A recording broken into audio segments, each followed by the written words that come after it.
Nowadays, fashion covers a wide spectrum, but experts say a trend is on the rise. Influencers representing the trad wife, short for traditional wife, and old money aesthetic gaining popularity online. It's happening against the backdrop of an election that's sending President-elect Donald Trump to a second term, with at least some voters seeming to embrace the so-called traditional family values that Trump and other conservatives have tried to tap into. So the question is, are the two connected? Donald Trump's whole sales pitch was very much about a return to the past, a return to the time when people felt more secure in their social roles, make America great again. It's right there in the name. Not everyone who drives these trends are necessarily political. Nara Smith and Ballerina Farm don't discuss politics, but offer romanticized versions of domestic life and style that draw huge numbers of eyes, with 20 million followers between them. These women who are homemaking in a very traditional 1950s way. Of course, everything is more complicated and nuanced. Like, those trad wives are actually girl bosses in disguise. They are making tons of money. And money is part of this trend, too. Get ready with me for my first date night. Sophia Richie, or Sophia Richie Grange, as she's now called, is the youngest daughter of Lionel Richie and a TikTok star that Business Insider once said, quote, exemplifies old money aesthetic. On Instagram alone, the hashtag old money has over 1 million posts. And on TikTok, searches for old money have surged with over 6.5 billion views on the app. For context, Sophia Richie's style is quickly rising with over 323 million views. Fashion reflects, in a sense, our deepest and sometimes inarticulate aspirations and ideals and connections with communities. But nearly a quarter of Americans are living paycheck to paycheck.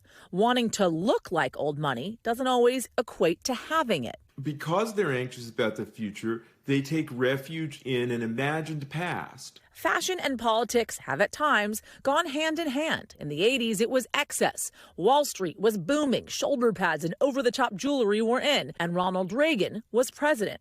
Greed, for lack of a better word, is good. During the 90s, a distinct move against a conservative aesthetic. Grunge was big on the runways, and President Clinton was in the White House. That cyclical nature is a consequence of people looking for some way to use clothing in order to evoke something. And in a world increasingly driven by algorithms, what can the embrace of nostalgic conservative style tell us about the future? Only time will tell.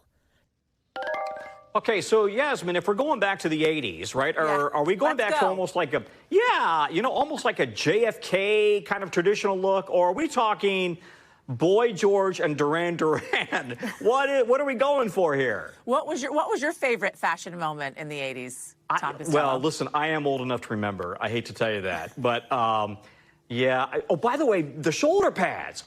Lots of girls had the shoulder pads back then. Big hair, shoulder pads, rubber bracelets. It was all the rage in the 80s.